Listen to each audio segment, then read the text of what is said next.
Yo. What's poppin'? This your boy EJ, a.k.a. Sir Evangeline Joseph, a.k.a. Mr. 10 Feet, a.k.a. The Bully, Big Jim Stepper. Something like that. And this your boy Wayne, Will Matty Beats. Oh. Mr. Free Coast. 1/3 of Free Gems Network. And we got another special guest in the building. Hey, man. BGBN finest. We can say that now. We can say that. You know we can say that now. Ooh. Look, big sound. Hey. Big producer. Ooh. Hey. Producer legend. Hey, listen. Hey. He look. He about to be the sound. I mean, he about to be the sound of Columbus. He about to be the sound of hip hop. Hey, you want to talk about? You want to talk about big sound? You want to talk about production at its finest? Man, you only think of one person. BG on the motherfucking track. How you doing, bro? Appreciate that, man. Doing good, man. Blessed to be here, man. Appreciate y'all for bringing me on board, man. Hey, man. It took us long enough right to get here. I'm patient, man. So I'm here now, so we can get to it. Get to it. Yes, sir. How you already know how we start off the show. Where you from? Born and raised right here in Columbus, Georgia, man. 706. 706 kid, Big man. Kogan. Big Kogan. Big Kogan, man. Big Kogan for Big East side BG. to be exact, man. The Yes, East sir. side? Yes, sir. What high school you went to? I went to Kendrick, man. You went to Kendrick? Okay, Yes, sir. Cherokees. Yeah, man. Cherokee, man. That hard, man. East side high. For real. We, like I said before, we always ask that question. The reason why we always ask that question is because we want to be the platform, or no, not want to be the platform. We are the platform to give artists like yourself, entrepreneurs like yourself, the spotlight. Yes, right. Because there isn't nobody doing it on that level as far as showcasing talents, showcasing entrepreneurship, businesses, and all that. Yes, and Columbus has the voice, bro. Yes. Right. You know what I'm saying? Columbus isn't just that city that people from other places don't act like they don't know about. Yeah, exactly. Right. You know what I'm saying? They know us. Oh, yeah, for sure. We got something to say. Absolutely. And we've been had something to say. For a long time. For a long time. And I feel like, this generation, our generation, we're changing that. Yes, definitely. You know what I'm saying? Like, you starting to see a lot more artists working together. You starting to see a lot YSN. Yeah. Right. You know what I'm saying? Crazy. Front Street Rudy. Them niggas, Crazy. they going crazy. Going hard. Yes, right. I love to see it. Absolutely. Let's jump right into it, bro. What made you fall in love with sound? Man, it's in me, man. Like, from my pops, from my mom's side, everybody was into music in some sort of way or fashion. Where my dad's side, you was either in church, you was an athlete, or you was playing music and playing an instrument or something. So all my older cousins, aunts, and uncles, they all had some sort of musical talent, or they all sung in the church together. So since then, man, my mom's side, they wasn't heavy into the music, but they was still in the church. So you still surrounded by music regardless. And coming up in the church, just listening to different sounds and going through different types of churches, you know what I'm saying? So when I was going to different churches, I was realizing those different type of sounds coming from the choirs, and you know what I'm saying, how their overall production went, you know what I'm saying? And even as a young child, I always noticed that. So I say since I was like about 10, that's when I really like wanted to do music. That's when you knew. I knew. Like, it was just always around me. Music was always, it was in my house 24/7. My older brother and sister, they was born. See, my family's a military family, so my dad was stationed like all over the place. My sister, she was born in Germany. My brother was born in Hawaii, and I was the only kid. I'm the baby, so I was the only one born here in the States. And I was born here in Columbus at Martin Army. So once they moved here, that's where they kind of just, we stayed. Right. You know, and he was already had hella music collections like vinyls and shit around. He used to collect them as he was on tours overseas. So he has shit that nobody got.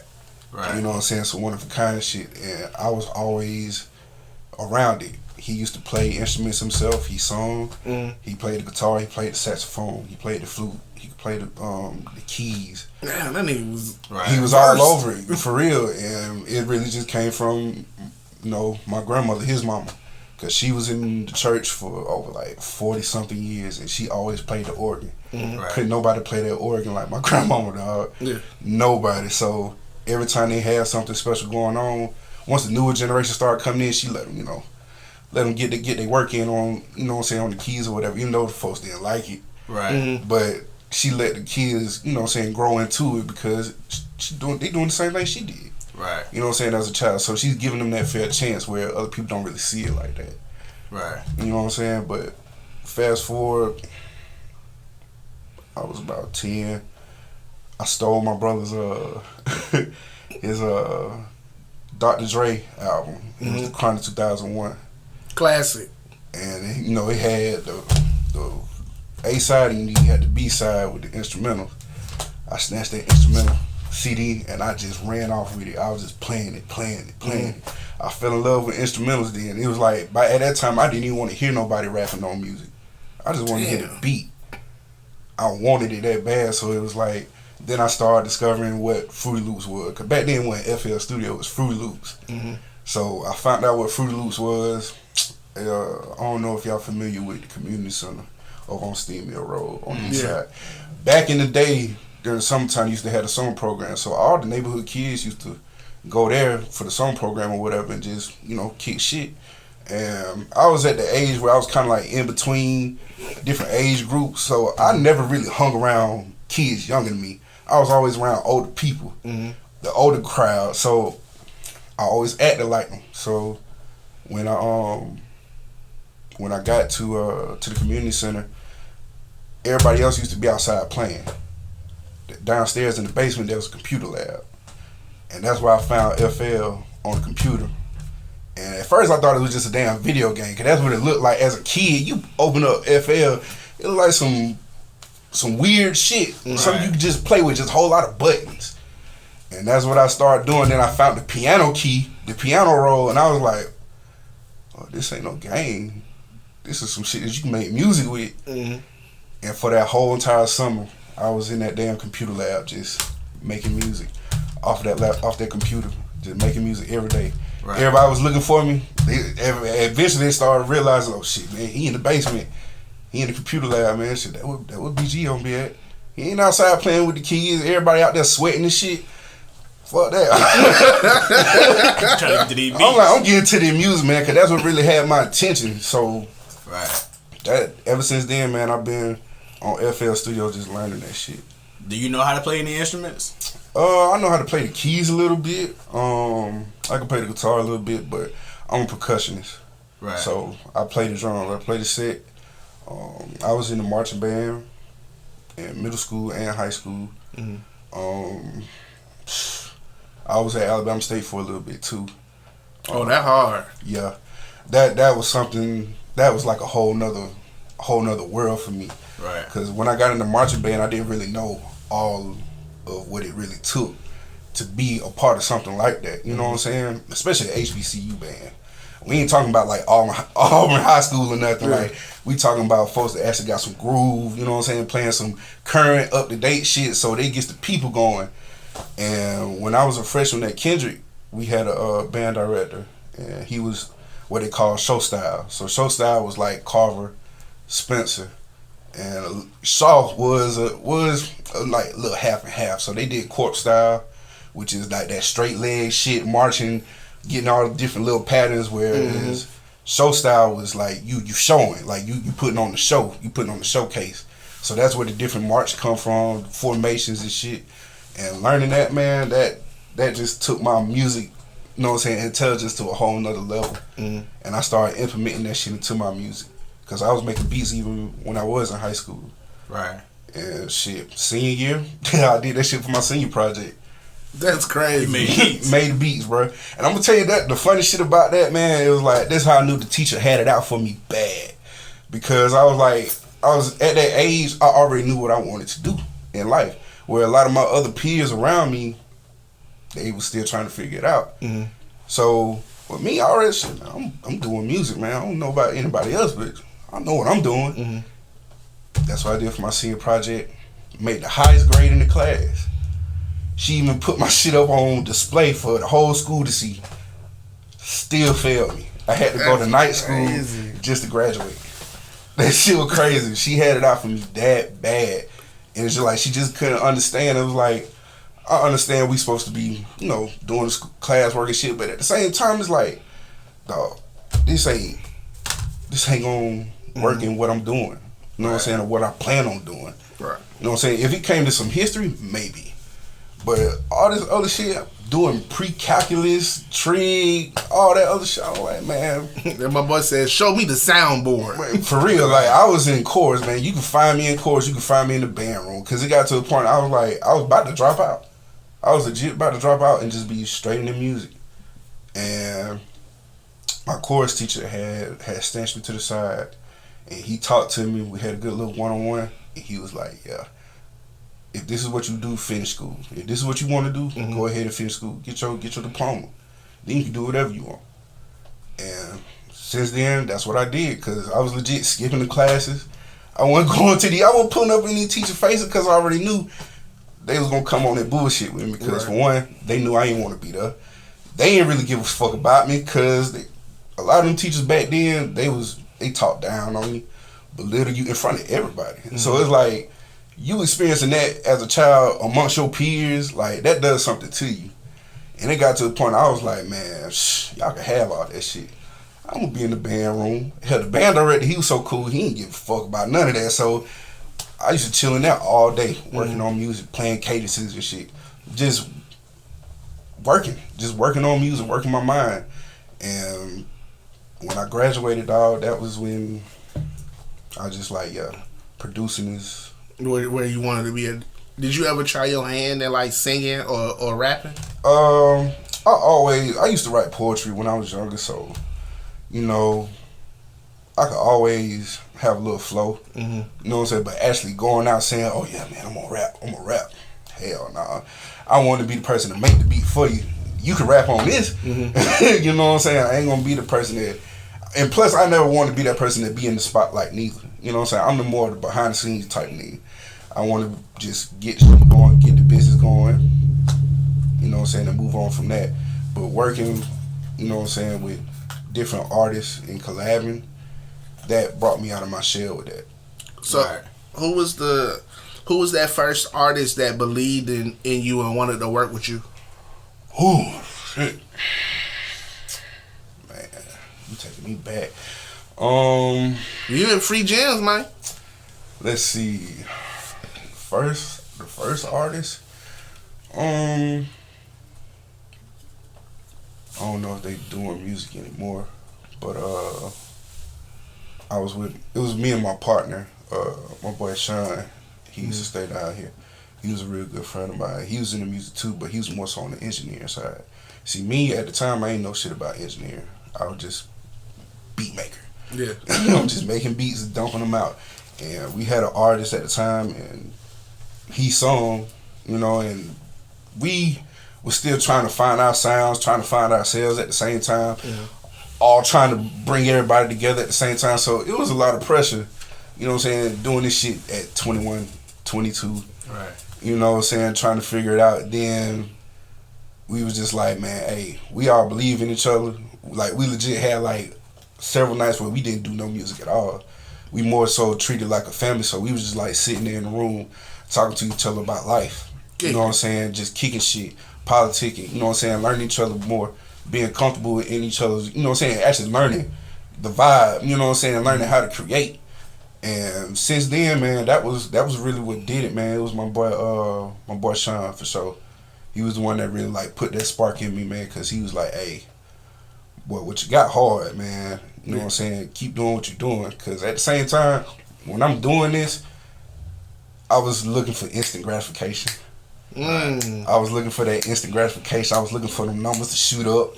I was looking for everybody to hit me up, and I wasn't getting that. And boy, was I mad as fuck. I was mad, bro, because I was like, man, shit, I'm putting all this work into this shit. Ain't none of these motherfuckers hearing this? All right, bet. And then I had to learn, you know what I'm saying? Music ain't gonna be for everybody. You know what I'm saying? It ain't gonna be for everybody. And that's okay. Like, there's no harm or no foul in that shit, because music is a universal language, so it's going to gravitate to who it need to gravitate to.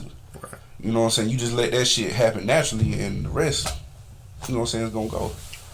Do you feel like you've identified your sound? Yeah, for sure.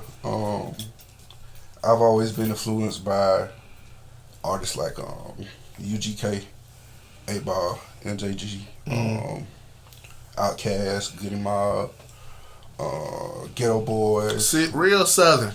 All the way. And that was because of my brother, man. Cause my brother, he was on the South shit heavy. But he also fucked a lot of West Coast rappers too. So I used to listen to Mac 10, Ice Cube, you know, well, you be best friend with that man. It's just that's just how it went, man. I play Let's Look Real Similar. Hey, that's how it was, man. It was like my brother, he really put the hip hop side into me. You know what I'm saying? As far as with the South and all the rappers back then, like that's who we kept in rotation.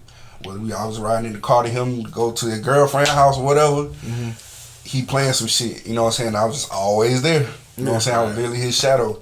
Same thing with my sister. Like when my brother went off to school, shit, it was just me and my sister at the house.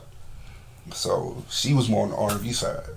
So that's when I started listening to Monica, you know, Brandy. I was listening to Faith. I fell in love with Faith. And a whole bunch of Lauryn Hill. She loved Mariah Carey back then, man. It was like a whole lot of people. And then my mom, she was like the oldies. All classic oldies. So she loved Smokey Robinson. She loved the Whispers. She liked the Commodores, Luther Vandross, Marvin Gaye. List goes on. So I was just always listening to those artists, from a little baby just to a grown man, legit. I listened to all that shit, and that literally helped mold what my sound is. You know what I'm saying? Because I have a mixture of all of that. You always gonna get some soul in my shit. No matter what type of beat it is, you gonna feel some soul in it. Because it just gotta have that. Yeah. A lot of beats nowadays too basic, man. And sometimes I understand for the artist, it's good for that. But at the same time, I want to bring some soul out you too. So that's why I'm always going to implement that into whatever I give and whatever I produce with an artist. You always going to get that soul from me. And I feel like that's what helps me gravitate those right people, you know what I'm saying, those right artists to me, instead of just trying to go out here and, here, you try this, I don't know your sound yet, but here, you try this. You know what I'm saying? I'm literally getting a good feel for who it is that I'm attracting, and then going to pay attention and listen to what they listen to, seeing what their sound is, seeing what they sound like, how they rap.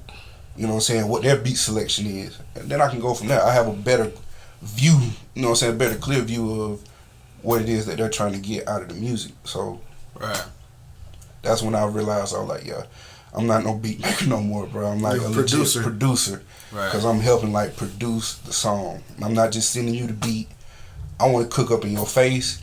I want to sit there, write it, come up with a concept. Whatever we got to do to make this shit solid and make it like the best thing ever, bro. Every trip, I'm going with that. I'm going that route. So that's just how it goes with me, man. Talk about that feeling the first time you was able to flip a sample successfully. Cause sampling is a tricky sport, and that's my forte. Yeah. So it's like with sampling, man. I think the first song I sampled was Floor Trees. Deep. I think that's the name of the song, Deep.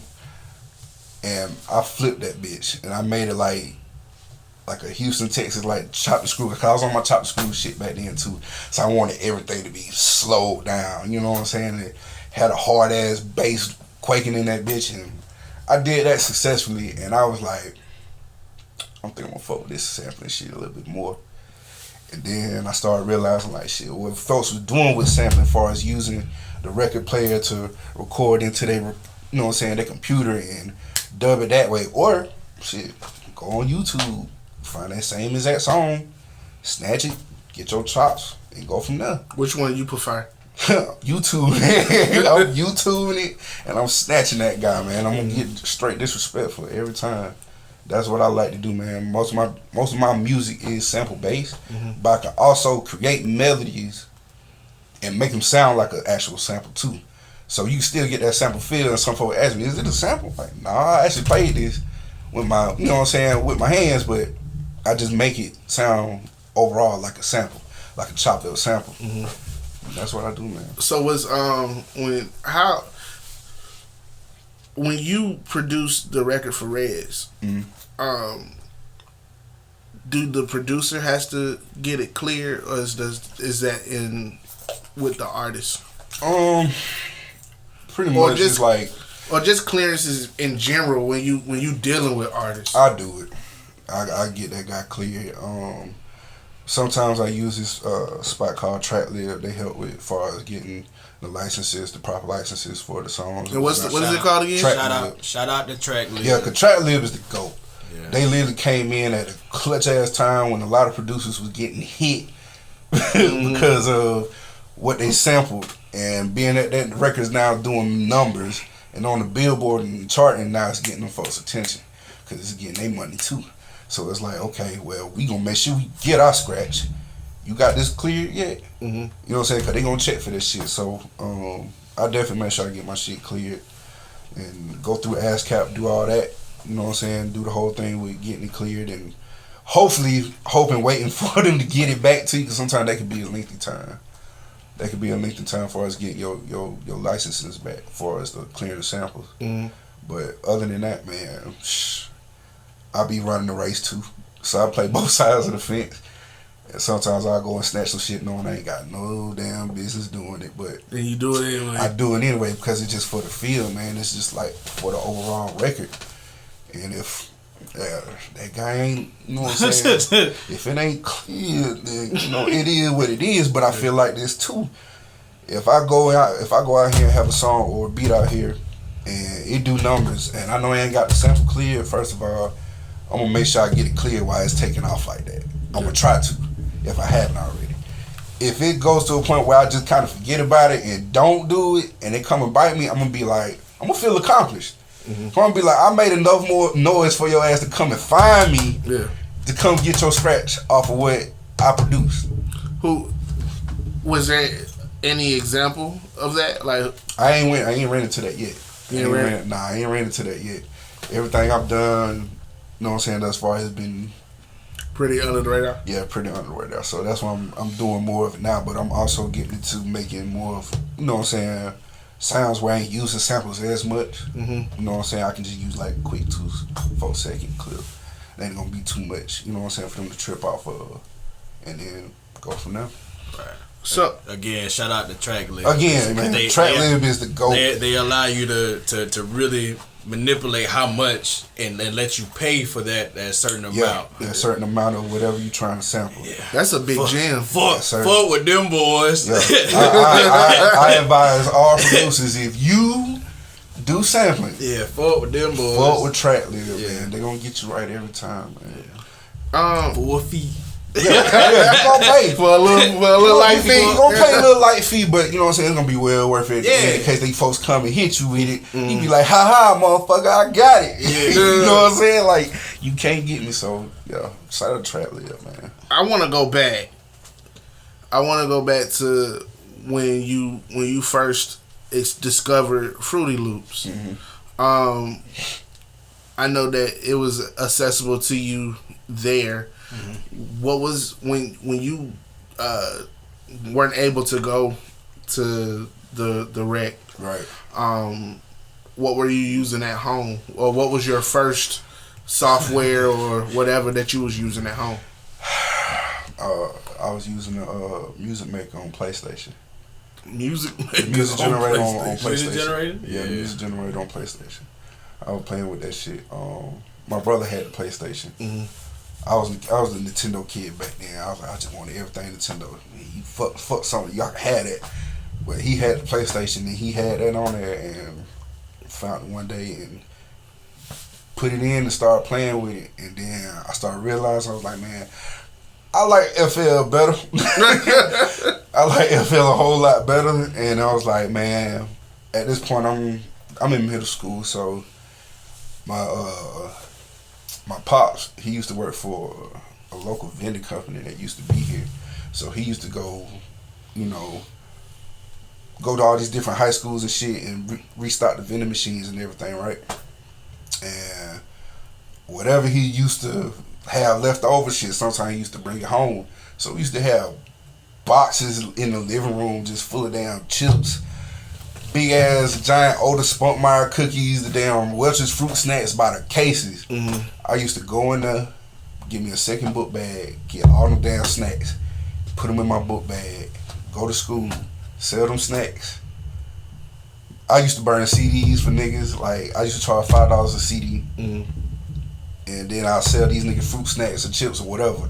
You can tell me what you want and I can go see if I got it and bring it back to school the next day and get paid for it. And I was saving that money up to buy FL, buy the real version. Cause I couldn't get the crack version. Mm-hmm. So I found I actually saved up enough money to buy the actual real version. And after you do that shit, you get lifetime free updates, so you ain't gotta worry about paying no more. Right. So after I did that, I was like, shit, that was a proper investment I did, and I was just in middle school, you know what I'm saying, with the shit. So you realized then, like whatever you wanted, you had to go hustle for it. I had to,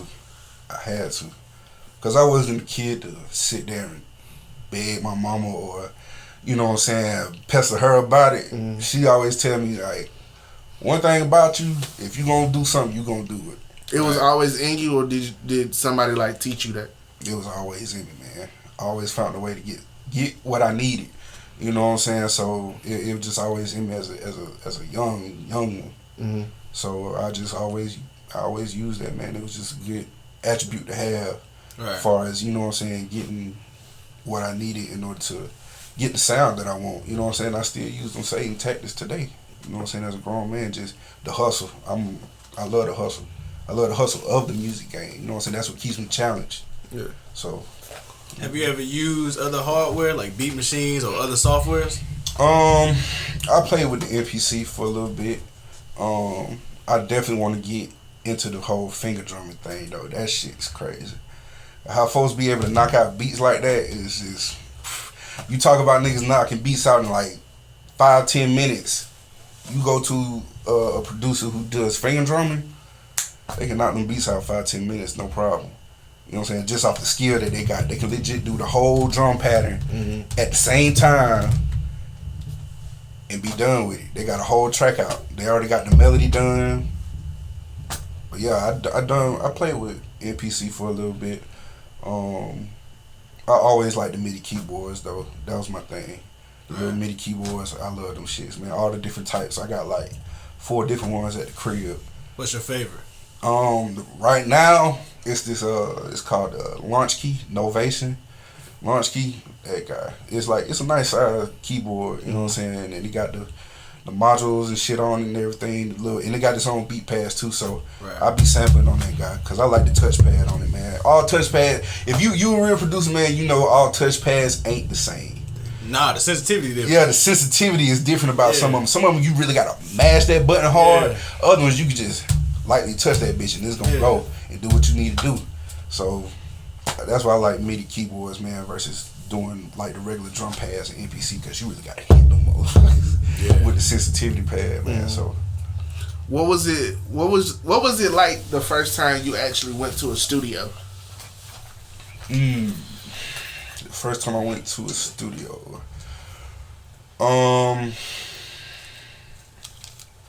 I was in Atlanta. That was when I moved up to Atlanta. So this was like around my first official studio. That was around 2014, 2013, 2014. I wasn't doing the music, but I was just in the environment with another person that did music at the time, and we was in Patchwork. Oh, that's hard to be your first studio. Yeah, for my first, I was like, nigga, all these goddamn plaques, all these motherfuckers done been in here. Like, you going up the stairs and it's just plaques on both sides of you, just literally up to the ceiling. You just seeing all these gold, platinum plaques, diamond plaques lined up against the wall, man. And that shit's inspiring. You know what I'm saying? And just for me to just to sit there and just really not be so hands-on, but really just be able to observe. Right. Like, that's something I love to do. Like I said, I'm a behind the scenes nigga, so I like to observe shit. You know what I'm saying? I like to peep what it is, you know what I'm saying, before I start diving into some shit. You know what I'm saying? So I did that. That was like 2014. I was at Patchwork Studios with my partner, and just watching how he worked, you know what I'm saying, and how he worked with the producer and the engineer. You know what I'm saying? There, it was a dope environment, man. And I was like, yeah, this is where I want to be. What was it like the very first time you actually worked, though? Worked in the studio, the official studio. I forgot the name of it, man. It was here or it was in Atlanta? It was in Atlanta, and I don't really think it's. I don't think it exists anymore. I don't think it's available anymore. I'm trying to forget. But yeah, that was like right after that. So that's like right after Patchwork, and I was like, man, yeah, let me go and do this shit myself. So I went and booked the session myself as a producer. Like, I didn't know shit about scheduling a book or a slot time for a studio session. I ain't know shit about that. So all I did was call the hotline. At the front desk picked up. I told them who I was, what I was trying to do, and she basically gave me like a breakdown of all the slots they had available and what's the rates for those slots. And I was like, shit, I took the cheap slot. I just wanted to try it out to see how it would be. And I booked it for like, it's like $75. It was like $75 to book the session, and we was in there for like 3 hours. And we was in there, and I was like, that was like the full soundboard shit, you know what I'm saying? Separate recording booth, you know what I'm saying? It was just the whole type of studio. Same shit you see on reality TV when these niggas be on Love and Hip Hop in the studio and shit. That's how it was for me, you know what I'm saying? And working in there, that shit was fun, man. We was in there for them 3 hours, but I felt like I was making like 15 beats, but I don't know, I'm exaggerating. But that's crazy. But that's how it felt, because I was just that amped to be finally in that studio, in that setting. Right. Some shit that I always dreamed about, you know what I'm saying, but just never got a chance to do. And now I'm here actually doing it. I was like, that shit was just like super inspiring. How often are you, working with an artist and they're able to duplicate what they did in the studio and do it in a live setting? Only a couple. Because there is such thing as a studio artist, and then you actually have you a full blown artist, where the same way they are performing is the same way they are in the studio. You know what I'm saying? It's the same way. And then you got some artists who are more so really good for the studio. You know what I'm saying? They can sit there, they can really take their time with it. They can work on their voice, whatever it is that they're trying to do in order to get that sound out. Versus you put them on the spot to go live, it ain't gonna say it sounds shit like what they're recording in the studio. You know what I'm saying? So that's a clear like sign of where you can tell like, okay, that's a studio artist. You know what I'm saying? Or just a full blown artist that can really do it all. You know what I'm saying? For example, Rhea 706. That yeah. Man, yeah, she's one of the ones. Yeah, for sure. Episode 2. Go peek that. For sure. That she's amazing. That's a full blown artist. That's what you call a full blown artist. Hey, you seen her live? Yes. Yes. She, like I said, bro, she 1-on-1, bro. Yeah. Like, actually, no cap. We got some things in the works right now. We keeping that on the low for right now, but we definitely working. Me and Rhea definitely working, man. Who's your favorite artist to work with? As of right now, I would have to say it's a toss up, man. It's a tie. It's between my bro D Sound and my twin Rita Highness. Okay.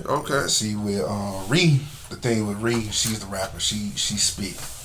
She go hard. Bruh, I was listening to some of her shit today. Right.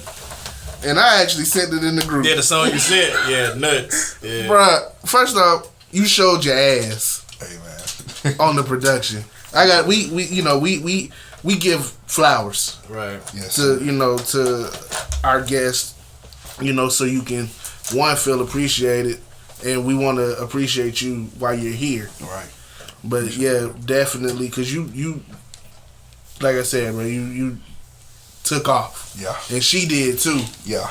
That was one of them times, like, that was like one of my most, like, I said that was one of my top 5, like, best studio moments. It's like creating with her, so we was kind of with our label Chochase, because I'm with Chochase as well. Okay. You don't know who Chochase is? Yeah, shout out to Ali. Yeah, Chochase Entertainment, man. C Black, C Ali Jones, Queen, Ree, Euro. That's BG. Scrap, right? Scrap Life. Scrap Life, yeah. Scrap Life, Scrap Love. How did you come out? How did you link up with them? Oh man, it was crazy how that happened. It was, I want to say, I moved back down here like the end of 2015. No, I take that back. It was end of 2016. I moved back down to Columbus, and I went through a phase up there where I was just down bad on my look. So I wasn't inspired to do music or shit, like nothing. I wasn't touching nothing. I literally had a damn blanket up over my studio equipment. What? I wasn't touching that shit. You really I was really fucked up. Like, I was depressed. I was down.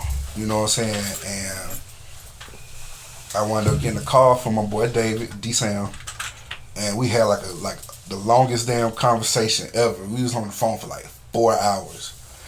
And we were just talking about life, and he was talking about some things he was going through at the time, and I was sharing some of the shit I was going through at the time, and he was just like, man, we need to get back on this music. Yeah, like, he tough too, bro. Like, we need to get back on this music. He was like, I'm just trying to find a way to record. You know what I'm saying? Because he's like, man, I got all these ideas, man. I ain't got nowhere to record. I can't record nobody. I can't get no beats from nobody. So I was like, well, shit, I tell you what, man. I was like, at this point, I was like, I can come back to Atlanta when I'm good and ready and prepared, but I'm going to come back home.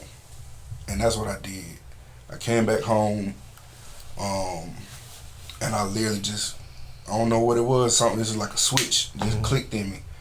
And me and D-Sam linked back up, and we've just been hitting the ground running since. And we just putting out shit, we just trying little things. That's when we were just dropping everything on SoundCloud back then. We was SoundCloud heads, like everybody. That was when SoundCloud was really the thing. You know what I'm saying? It was popular to go drop something on SoundCloud. Cause folks gonna go. Everybody had SoundCloud. Yeah. This was before Apple Music came and Spotify and Tidal and all that, as far as different streaming services. So when we was putting out music back then, you know what I'm saying, we was still learning. You know what I'm saying, developing our sound. You know, he's working on his pen, cause that man pen game is stupid. Yeah, we had him on the freestyle. Listen, man, like that's an understatement, man. Like that man is gifted. Yeah, right. Gifted, and for him just to see how he is now, back to how we were back then, that shit always like boggles my mind, bro. Cause I be like, we really came from this shit. Like, we legit had a conversation about it earlier today too. That's the funny part, but working with him, and then working with Ree, and working with Chochase, and with C Black, man, he hit me up when I first moved back down here. So I was already listening to him. I already knew about C Black before I even moved back down to Columbus. I was already listening to him, and he was doing shit in the city, and Chochase was like really like moving in the city. That was like the only thing popping. And my good friend Jones, who's also part of the label, Jones Geach, we went to high school together.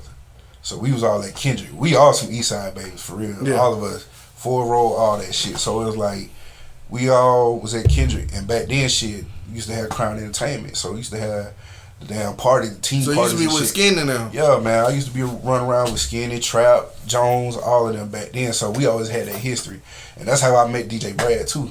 And then when as late as years went on, you know what I'm saying, it kind of died down. Jones got back into the music. He got back to rapping because he was rapping in high school, and I always wanted to work with him then. But I was just I was still in my phase where I was kind of shy about playing my beats for people out in public. Like, I ain't want to play nothing, but I love doing it. I love to create it, but I wasn't playing it for nobody at that point. But fast forward, he hit me up. He was like, "Man, you still working on some beats?" I was like, "Hell yeah." He like, "Well, send me some shit." I cooked him up some shit like right on the spot. Sent it to him. That's like 2 a.m. He called me. He was just like, "Bruh, this shit hard as fuck, bro. What the fuck?" He said, "Hey man," he said, "I done told Black about you, bro." He was like, "Man, we finna get you in here." I was like, "Well, shit, cool. I'm with it." And after that day, man, Black had me pull up to the green room, man, and I got in there. I showed my ass, and he was just like, "Yeah, scrap. You with us now." Cause at first they just had one producer, and that was Ill Will the Champ. So now they got me under the fold and Tyree Ward. So we like the only 3 in-house producers for Cho Chase. So ever since then, man, it's just been different, man. Shit just been taking off. Literally, Black is the only artist where I had 2 placements with. My very first placement, I had Big Rude from Dungeon Family. That's hard. Yeah. And that was through Black. It was for his intro on Black Gold 8K. Black Gold 8K intro. I produced like both Black Golds 8K and 16K the intros on. So he got Big Roo on both of them. And then just recently, when he dropped Black Gold last year in November, that's when I found out I had the placement with Bo Hagen. And yeah, and the way he snuck that shit on me, that shit was crazy because he was legit. I call and check in, you know what I'm saying, just to chop it up with him and shit, let him know what's going on, just shoot the shit. And he just snuck it in. He was just like, "Yeah, scrap. Yeah, I got Bo Hagen on one of your beats too, man." I was like, "Nigga, how you just gonna sneak that shit in on me like that?" I'm like, this is somebody I listened to when I was in middle school. Right. Like, BME, like the crunk era, I was listening to Bo Hagen. Yes, fuck it. Hop in the bucket and haul ass. Right. You a snake because I seen you was creeping in tall grass. Like, we was rocking, bro. I remember going in Rothschild hallways just screaming that shit, bro. We was all screaming that line. Everybody, fuck it. Hop in the bucket and haul that. Everybody screaming that shit. So now that I got a placement with this man, that shit was crazy because I was like, I've been trying to get placements with other people, you know what I'm saying, other major artists, but it was just something about me and Black's chemistry on the music. He was able to get these artists in, and he could pull them, and they pull up on him, and they do the work, and they go from there. And that's how that happened, man. I was like, Black definitely got me my 2 placements, man, my first 2 placements, man, for sure. So I'm definitely building off of that right now, you know what I'm saying, with the momentum I got. And I possibly got some things working in the works with a Big Saint. Because Big Saint actually came down here and opened up for Black at his album release party for Black Gold. Because I believe, him and Red Coat is on the same album that I produced on with Big Rude. So they came down and opened up for him for his album release party at the Suite. And that's when I officially met Big Saint face to face. And that shit was crazy, man. It was like the energy was dope. Right. And at this time, it's like, bro, I still haven't managed to get to a Big Crit show. Because everybody who know me know that Big Crit is like, that's my number one. That's my number one rapper. Like, you ain't finna top Big Crit on shit. Whether it's lyrics or this production, you gonna get it. You know what I'm saying? And I'm gonna stand 10 toes behind this shit every time. And every time I've tried to go to a show, pay for the ticket, something happens on the day of, or literally like the week of the fucking show, where I'm not able to go. I done had it 2 times where my fucking car quit out on me. Boy, that's hurt. What? That shit hurts, bro. And then just to bring it all back full circle, last year, you know, we fell into the pandemic and everything. At this time, like, that's when me and Rita Highness, we was going up to Atlanta to do our sessions. That's where we go and record. And we was with Red Coat. Red Coat was also like a partner of Big Son too. Yeah, Red Coat got his own. Yeah, Red Coat the Poet. He got his own studio up there called Out the Trunk. So that's where we go and record at. And one weekend, man, I was already up there, and he hit me. He was just like, "Hey, man, I got somebody that wanna see you." He's like, bring your shit. So I'm thinking like, cool. It's just an artist, need some beats. I'm finna go get that quick money up the road right quick. No problem, man. It's gonna be a quick play. We're gonna get in and out. I get into that room. Who the fuck do I see when I open that door? Big Crit and David Banner. What the fuck? Listen here. I'm getting goosebumps now talking about that shit. I always get goosebumps when I talk about it. Because that is still a surreal moment for me. Yeah. You know what I'm saying? To miss this nigga shows all these amount of times and just to pull up at the studio and see him face to face just like this in an intimate gathering, that's a whole nother monster, bro. I, like, the star boy in me was cutting the fuck up. Like, I was hitting cartwheels all around that room on the inside. Yeah. But on the outside, my ass stayed in one damn spot in that room. I didn't move because I was just that fucking starstruck. I was like, dog, little dude, you know, like, this man literally saved my life. His music saved my life. Listening to Big Crit through high school, that's who all I listened to. It was Big Crit, a little bit of Wiz, a little bit of Currency. But it was mainly Crit all the way through. So listening to him and being in the same room with this man now, and he was just like, yeah, man, he was like, Colt told me, he played me some of your beats. I fuck with him, you know what I'm saying? He's like, bro, you hard, you know what I'm saying? And actually hearing this shit come from his mouth, like, I'm not saying anything. He's just down to earth, real chill, you know what I'm saying? He's real level-headed, you know what I'm saying? He gonna crack some jokes with you. He just cool as fuck, man. And it was just, to be in that moment was just so fucking surreal. It's still surreal to me right now because that, I still don't know how the fuck that happened. I still don't know how the fuck that happened. You missed shows. Now you damn near about to work with the man. You about to work with him. Yeah, and literally just being in contact with Big Son like I was. Like, I legit sent Son beats like back in 2019. But I forgot about him.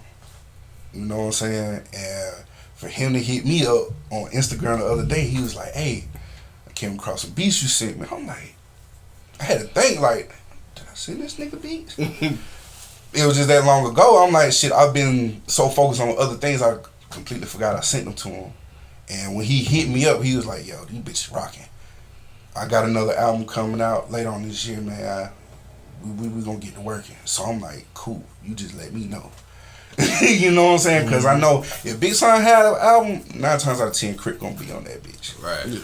9 times out of 10. When Son come out with an album, he gonna have Crit on that bitch one time. Somewhere on that motherfucker. Somewhere. Whether he doing the hook or he doing the quick verse, whatever, Crit gonna be on that bitch. So I'm like, I'm trying to get that play. I'm trying to get that. Cause that's gonna be the tone setter for me to actually work with somebody that I was inspired by since high school. That's just unfucking heard of, dog. Like, that's unheard of. Price done went up. Facts. Them facts, man. Like, can't nobody tell me shit now, man. I remember when I was kind of self-conscious about, you know what I'm saying, playing my music for people. You know what I'm saying, and playing my beats. Now, it ain't nothing. Like, I don't even listen to the radio no more. I legit play my music or play artists that I'm listening to. Like, I always keep myself, you know what I'm saying, engulfed in that vibe, you know what I'm saying, in that mixture with all these different artists, so I know, okay, in case this artist come and hit me up, I already know what you like. I already been listening to you, so I know what type of lane you in. Right. I got you. Come on over here. Step into my office. And that's how it go, man. How hard is it to either now or even in the beginning to stay yourself and to keep the integrity of your sound, because you could always go to what's popping. Yeah, and right now, I've been in a little battle with it because I know a lot of my beats are sample heavy, and a lot of the artists I'm starting to track now, they kind of don't want samples. They want simple ass beats with a basic melody, a little counter melody, and some hard ass drums. That's it. That's all they want. They want some shit that they can talk their shit on. And it took me a while to kind of understand that, and understand that I'm not making this music for another producer. I'm making it for an artist. So that artist, yeah, for real, it's like I'm making, when the producer is making music, man, you gotta understand you're not doing it for another producer to hear. You know what I'm saying? Because another producer will be able to pick some of your shit apart. Versus where you send it to an artist, that artist ain't gonna know shit about how much reverb you use, what kind of delay you use, what effect you just use. Like, they don't know none of that shit. They just know that shit sound hard, that shit knocking.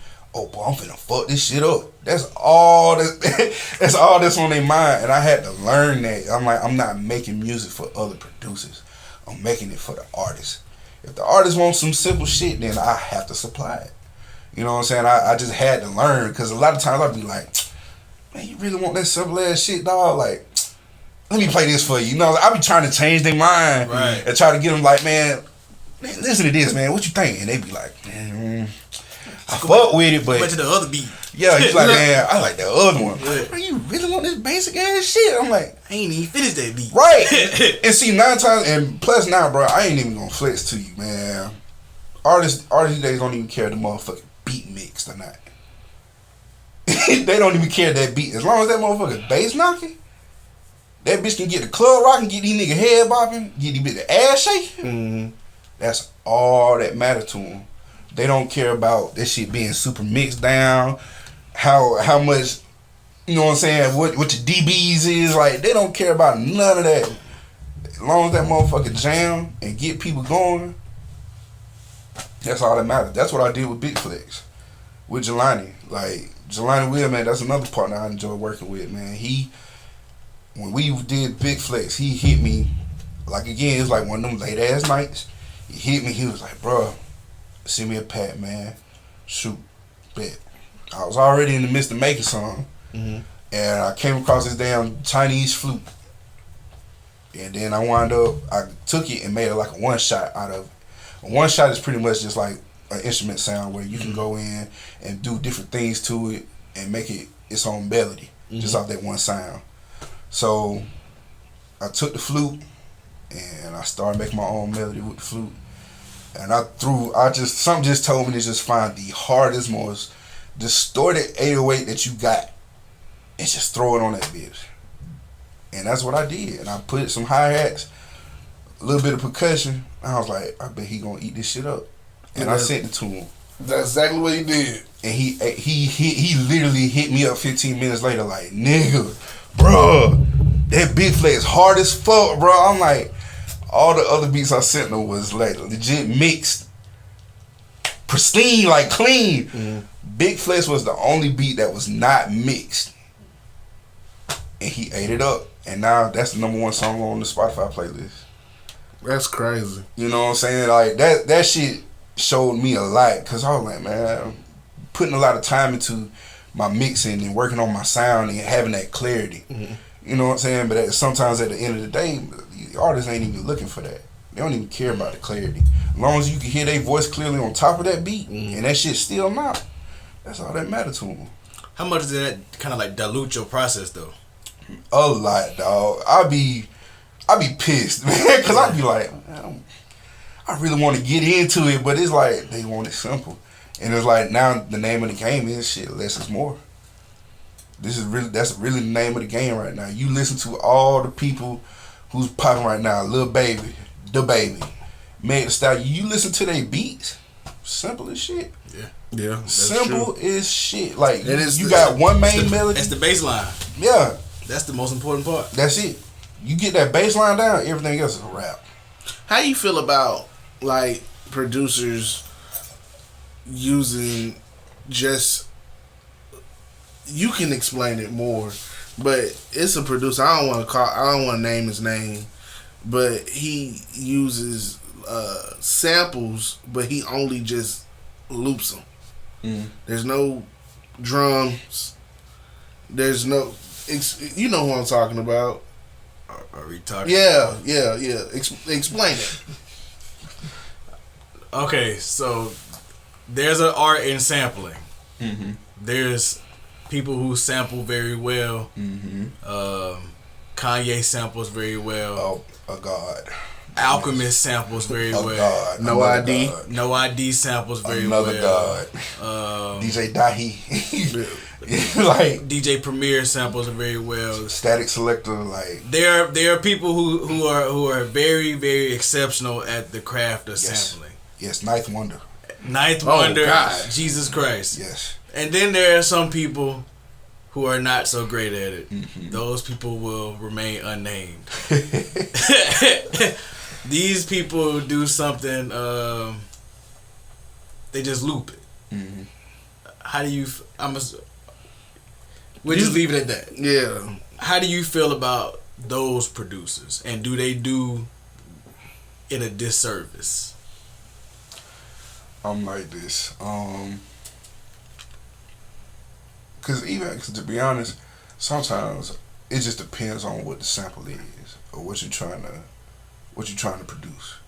It really boils down to that. If it's something that's very simple that don't really need much, you can put a sample into a loop, change the pitch on that bitch a little bit, and just let that motherfucker loop for 2 minutes straight. Right. And a nigga gonna eat off of it. You know what I'm saying? It just really depends on who, you know what I'm saying, who it's for. But all I say is, are they doing a good service? Yes and no. Because they showing I can still get the job done with just this little piece. You know what I'm saying? They're just looping it. But for the people who like to really crate dig, you know, and really like the sample, they gonna feel like you taking it easily out, man. You ain't even really sampling for real. You just, you know what I'm saying? That's you found the 4-bar loop. Yeah, you found the 4-bar loop, and that's just and you was like, let me drag this out. That's it. And some producers and true samplers will like kind of feel some type of way about that. I can see that, but I feel like they doing a good service, but at the same time, it can be a nuisance. Mm-hmm. You know what I'm saying? Because it's so basic, it's so simple. That's how I feel. What being a producer that you are, I want to know, where did the selflessness come from? Because you have to have a sense of selflessness to be a producer, because you're not a rapper, right? So you're not keeping the beats to yourself, right? It's just having that faith, man. Just cut and dry, just having faith in what I do, believing in it, knowing what I can do, what I can accomplish with it, and just kind of letting everything else just take its natural flow, you know. Just being with you know, being around different artists, you know what I'm saying, kind of showed me that too. It's like working with let's just say another guy named C. Washington. You know, he's not really known from around here, but he's from here. He's originally from Columbus, Georgia, but he stays up in Virginia. Okay. And with him, man, he could produce a little bit too, but he also raps. But the way his rapping style is, he can legit just go. He will not stop. He will literally rap as soon as motherfucking track 1 second start, he's on it. You know what I'm saying? And he's literally gonna rap all the way. There's no breaks, no hook. He's legit just gonna rap all the way. He's like that one artist that I work with, you know what I'm saying, that do something like that. But oh man. How do you feel about producers, or some producers, getting the short end of the stick on song credits? Oh, you see a lot of times you go on Spotify, them title credits, and you looking, and that producer spot be blank. Yeah, talk about it. How do you feel about that? Oh, I'm an advocate for producers' rights first and foremost, because I feel like a lot of times producers have been put on the back burner because of that, and it's because a lot of us are not outspoken like that. We, like I said, we play behind the scenes. We not very vocal. But now we have producers that are vocal. You know what I'm saying? Like Sonny Digital. You know what I'm saying? Metro Boomin. Bro, everybody say him first. Sonny Digital, bro, because he gonna tell it like it is, and that's one of my people that I like looked up to, as far as in this producing game too. Like Sonny Digital was like unapologetic with it. He just had it. He's like, either you accept me how I am or you don't. I don't give a fuck, but I know my shit hard at the end of the day. Mm-hmm. You know what I'm saying? And I got proof. You know what I'm saying? You just go check my catalog, and that shit gonna show you. You know what I'm saying? Dope sell itself. So. Seeing you know Sonny Digital go so hard for producers' rights and making sure we getting the right amount of royalties and you know copyrights and masters, knowing your masters, like that shit is so important. Knowing about your masters, a lot of artists have been fucked up over their masters. You know what I'm saying? Like perfect example, Prince. Like Prince went through it. This is when we was all kids, so I didn't understand, but I remember like when he changed his name to the symbol and put on his put a slave on his face. Like the whole reason behind it because he was at war with Warner Brothers over his music, and Warner Brothers had accumulated so much of his music to the point they was like, well, Prince, you go ahead and go do whatever you want to do. You can, you know what I'm saying, shoot your little tantrum. Have your whole little outburst or whatever. We're just gonna outsell you because we own your masters. We got all your music. So whatever new you put out, we just gonna drop the B-sides to all the old shit that you got, and that's gonna override that. Yeah. So it's not even gonna matter. It's gonna you gonna wash yourself out. Bruh didn't even own Purple Rain. Yeah. That's crazy. Yeah. Imagine you're Prince. Right. You're Prince, nigga. You popping. You feel me? Like, and don't even own. That's why he went by a different name when writing music and going by different aliases and all that other shit. Yeah, you right though, bro. Yeah. What got you into wanting to learn the business? Seeing all the mistakes that were made by all other artists, you know what I'm saying, that was already in the game. Seeing the shit that happened to, like, perfect example with Pharrell, with that what's the name of that song? That Robin Thicke song? Yeah, Blurred Lines. Yeah. Like that sample with that Marvin Gaye sample. I was like, if anybody know better, especially in the industry, you know Marvin Gaye folks gonna come for you about that check, about sampling anything related to Marvin Gaye. So that's why a lot of people don't use Marvin Gaye in samples. Because they know out of anybody, them folks gonna come get their shit by his name. So, doing that and seeing how that went and how much he got sued for, it was just like they cut a check. Another one was Juice WRLD. Yeah. They damn near took all his shit. Yeah. Well, off of Lucid Dream. And it's like, I hate to see it. You know what I'm saying? Because at the end of the day, when it comes down to sampling, dog, the way I look at it, I'm paying homage to those artists who originally created that music. I'm just literally taking a piece, not even a piece, really, just a crumb of what you completely made out your whole pie and making something of it.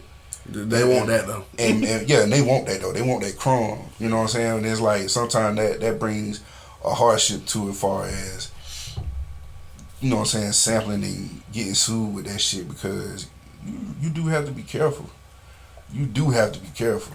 I will not sit here and just tell a producer go ahead and just start sampling everything. No, right. Don't do that.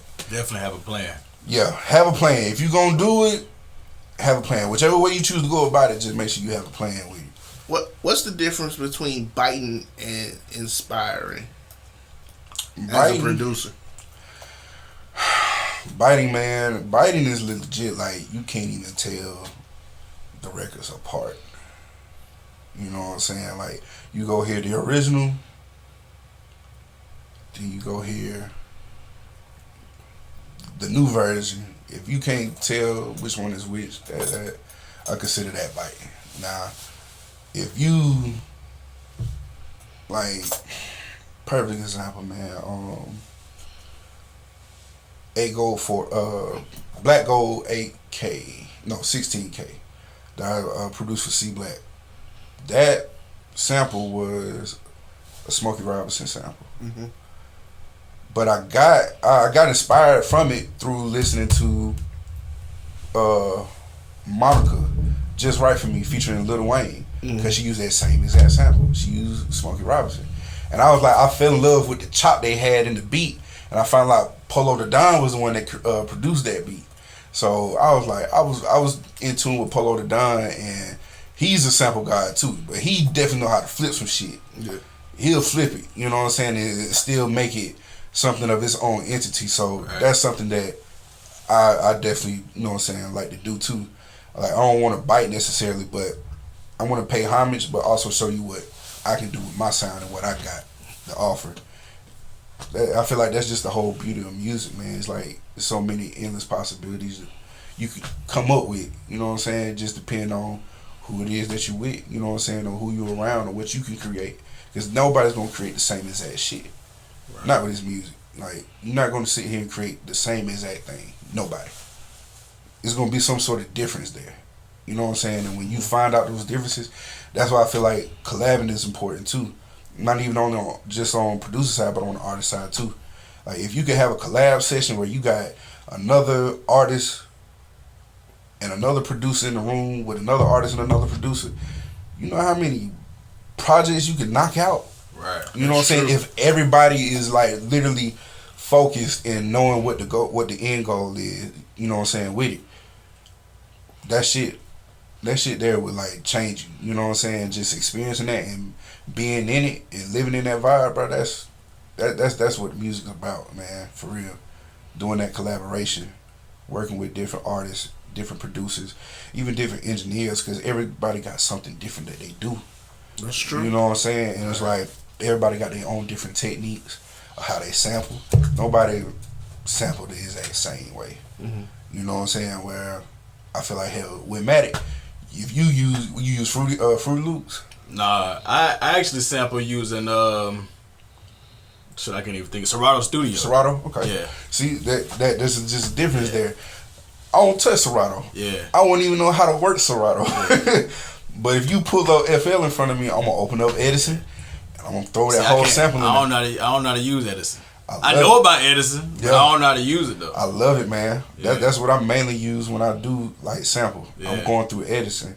And if I really want to get choppy with it, I'll throw that. After I do with Edison, I'll put it in the Fruity Slicer.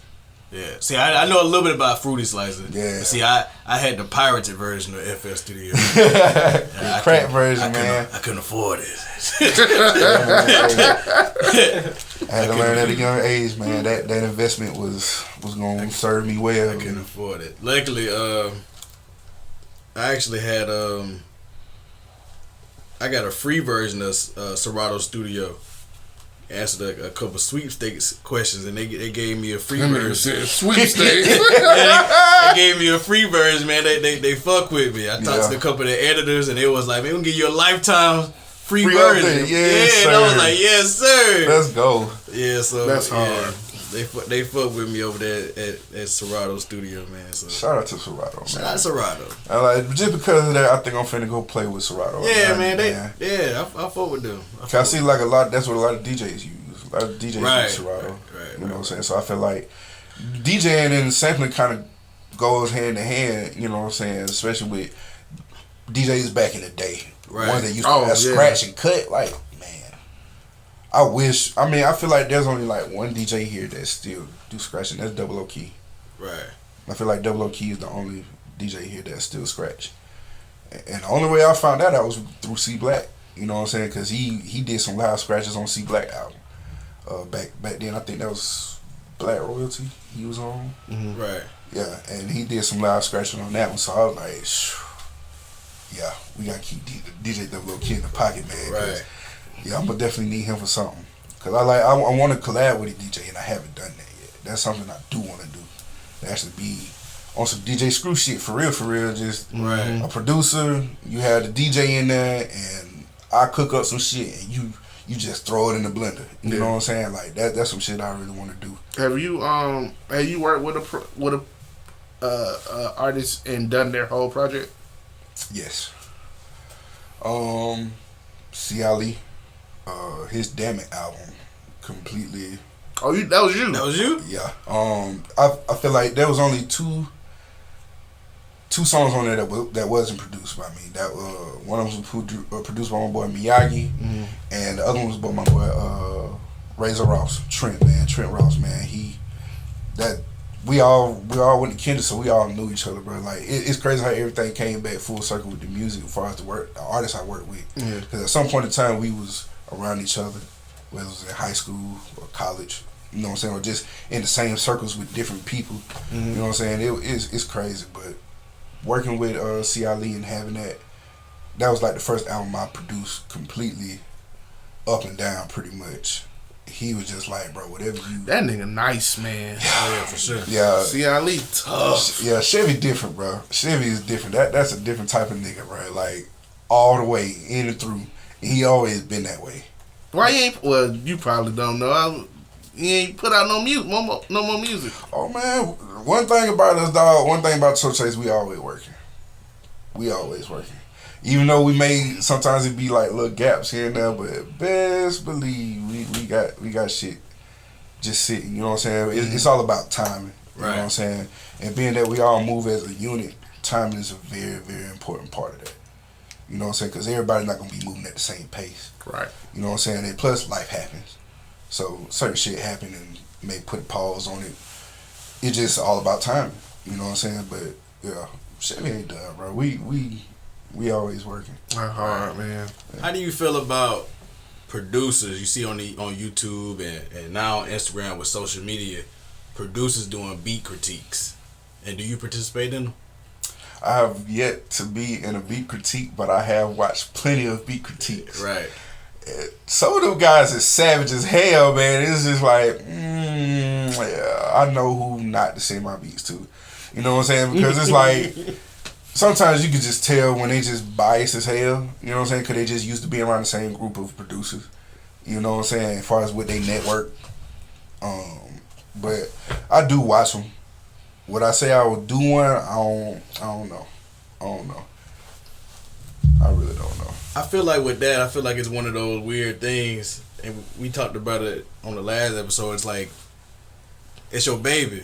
Yeah. And how can you tell another producer how to dress their baby? Yeah. You know what I mean? You feel me?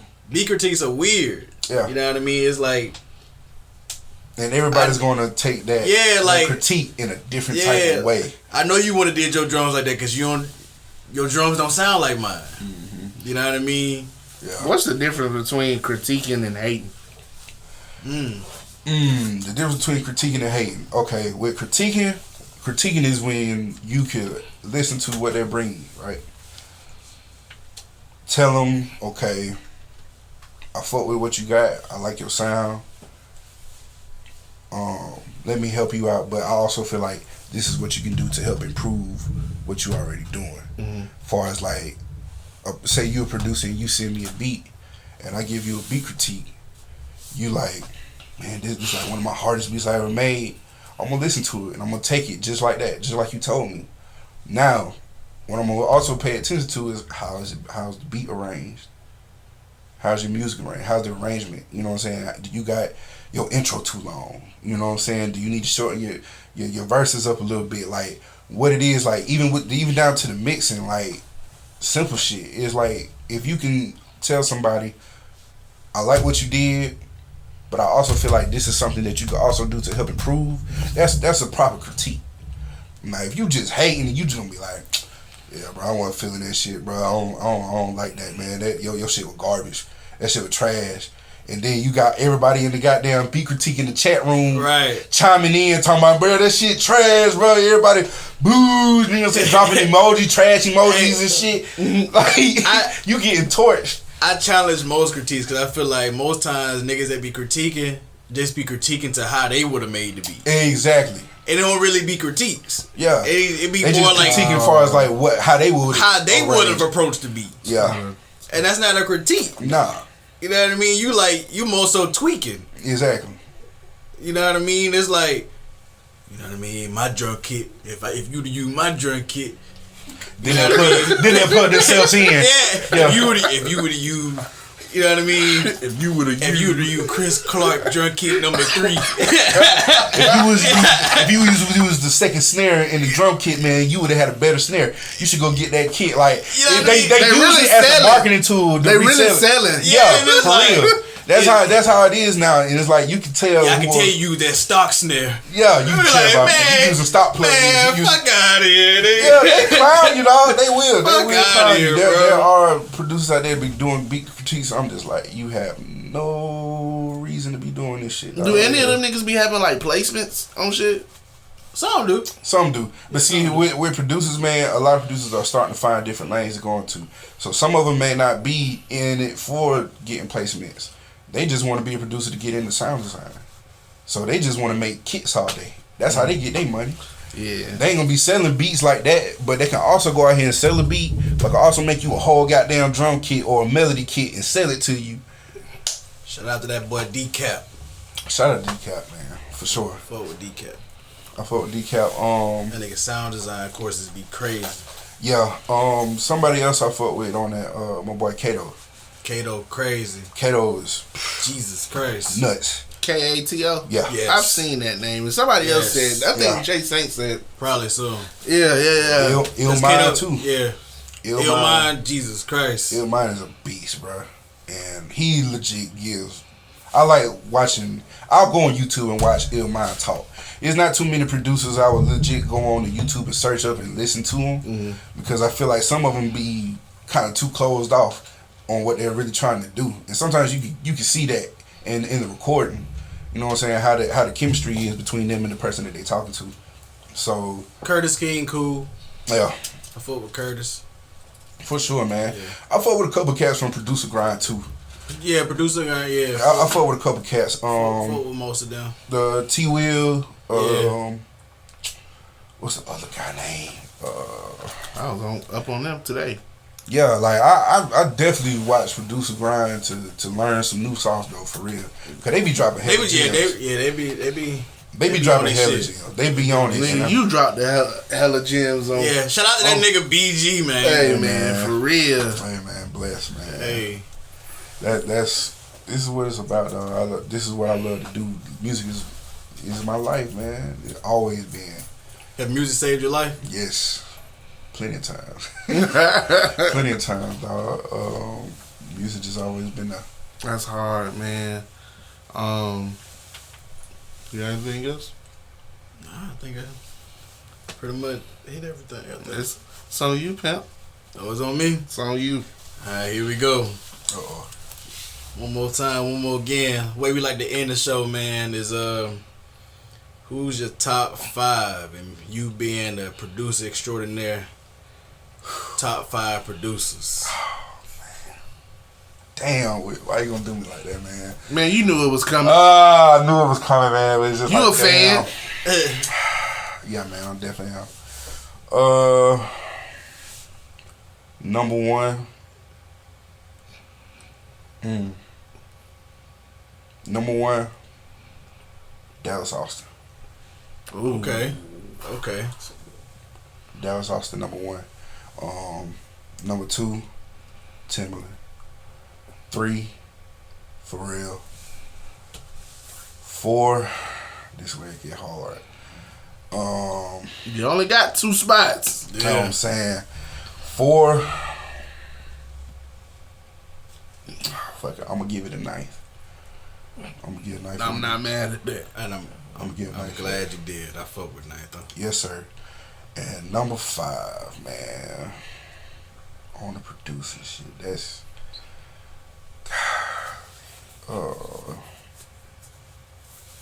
Dr. Dre. Okay.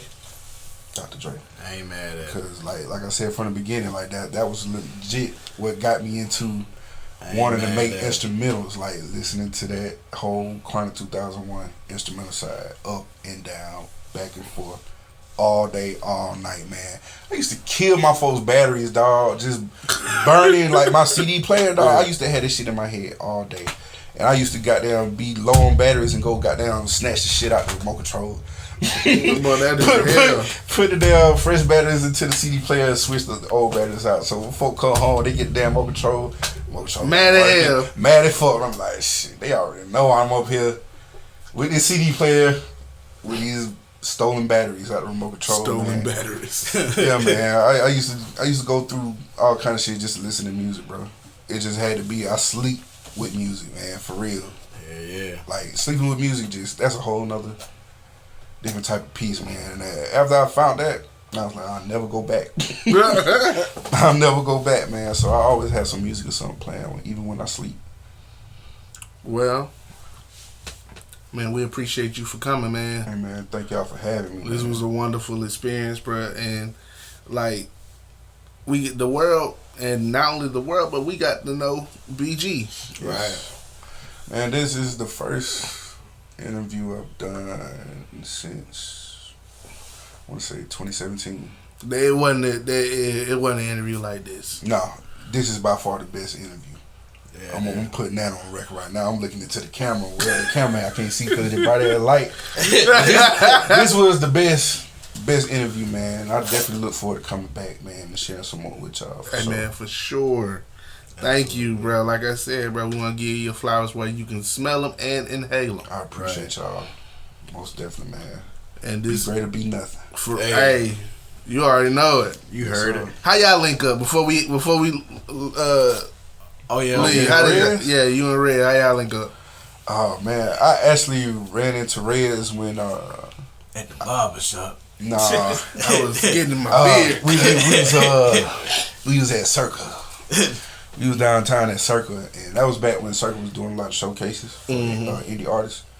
And I ran into Reds when he was. The group. I don't want to get the name wrong, but I think they were called the Great Shalom. Yeah, and it was the Great Shalom, something like that. Yeah, so it was like Real 706, Tada Intellect, and Big Reds all together. And I was like, that was my first time hearing them perform live, and I was like, where these niggas from? Cause I swear to God, I was like, bro, Tada look like that nigga from Cali, dog. He ain't from here. That nigga got the whole Cali swag. I was like, this shit crazy. You was there? Yeah. I was there. See, I know faces, bro. I be familiar with faces, but I just don't know names. I'm bad with names, but I remember your face. Yeah, that's crazy, bro. And I can definitely see that. You had more hair back then too. A little bit. See, I remember like different shit, so it's like, yeah, we was definitely in the same spot together, man, for sure. Cause that's what D Sam was doing, his showcasing that too. And matter of fact, I think it's like the same night he was going to perform. That's when I ran into Big Reds, and we just chopped it up right there to the side, man. I literally was plotting, bro, cause I was like, after I heard them niggas perform, I was like, hey, these niggas different. I said, this is refreshing. I'm like, I'm glad I'm not in that damn trap it out shit. I'm like, I'm done with that phase. I was like, this is some real music, shit that you can literally just play for anybody. You know what I'm saying? And they gonna jam to it. Like, I play Big Red on my mom. My mom loves Big Red. She love that album.